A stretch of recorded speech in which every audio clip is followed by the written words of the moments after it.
ధన్యవాదాలు. ముఖ్యంగా నా పేరు సురేష్ గౌడ్, యువ24 ఫౌండేషన్ మెంబర్ని. మేము ఇప్పటివరకు గత 6 క్యాంపులు నిర్వహించడం జరిగింది.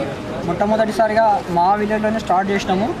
ఫస్ట్ టైము 43 యూనిట్లు, సెకండ్ టైము 53 యూనిట్లు ఇచ్చినాము, థర్డ్ టైం వచ్చేసి 60 యూనిట్లు ఇచ్చినాము, ఫోర్త్ టైం వచ్చేసి 103 యూనిట్లు వేయడం జరిగింది.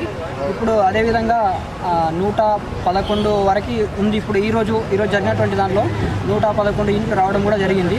అదేవిధంగా ప్రతి ఒక్కరు కూడా బ్లడ్ అనేది ఇస్తేనే బాగుంటుంది. ఎందుకంటే వాళ్ళకు ఫిజికల్గా మెంటలీగా స్ట్రాంగ్ అవుతారు.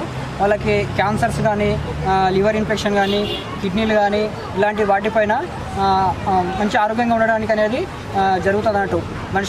మనిషికి 2 దానాలు గొప్ప అంటారు. ఒకటి అన్నదానము, ఒకటి రక్తదానం. అన్నదానం అనేది ఆకలిని తీరుస్తుంది, రక్తదానం అనేది పోయే ప్రాణాన్ని నిలబెట్టగలుగుతుంది అన్నట్టు. అదేవిధంగా ఈరోజు ఈ యొక్క ప్రోగ్రామ్ సక్సెస్ కావడానికి మెయిన్ ఏంటంటే మా ఫౌండేషన్లో ఉన్నటువంటి వాలంటీర్ టీమ్ అందరూ బ్రదర్స్, ఒక్కొక్కరిని పేరున అని నేను చెప్పాలంటే కూడా చాలామంది ఉన్నారు. అదేవిధంగా మాతో పాటు కూడా మా పక్క విలేజ్ ఇందనూరు కానీ, కసురుపల్లి కానీ, బిచ్చాలు కానీ చాలా విలేజ్లు ఉన్నాయి కూడా. అందుకే నేను విలేజ్ వైజ్గా కూడా నేను చెప్పదలుచుకోలేను. ముఖ్యంగా ఏంటంటే ఈ యొక్క సక్సెస్ కావడానికి ముఖ్య ఉద్దేశం ఏంటంటే వాళ్ళ సపోర్ట్ ఉంది కాబట్టి ఈరోజు ఈ యొక్క ప్రోగ్రాము చాలా అద్భుతంగా సక్సెస్ అయింది.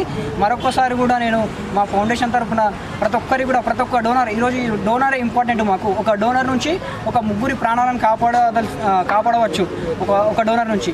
అదేవిధంగా ఆ యొక్క డోనర్కే నేను నా యొక్క శిరస్సు వంచి మరి నేను పాదాభివందనం తెలియజేసుకుంటున్నాను.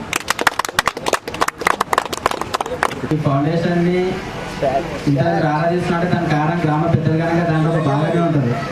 కాబట్టి మేము కనుక అర్థం చేసుకుంటూ అడుగుతున్నాం సార్, అట్లా ఏమి ఉండదు. ఈ సహకారం మీకు ఏంటంటే గ్రామ పెద్దల సహకారం కనుక ఖచ్చితంగా ఉంటుంది.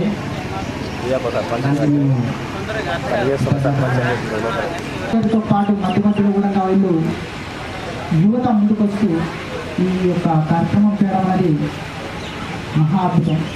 ఇది నోటితో చెప్పడం కాదు, కళ్ళతో చూస్తే అర్థమవుతుంది. ఈ యొక్క రక్తదాన కార్యక్రమం వాళ్ళు గత సంవత్సరానికి 2 సార్లు లేదా 3 సార్లు కూడా నిర్వహించడం జరుగుతుంది. ఈ కార్యక్రమానికి మాటలతో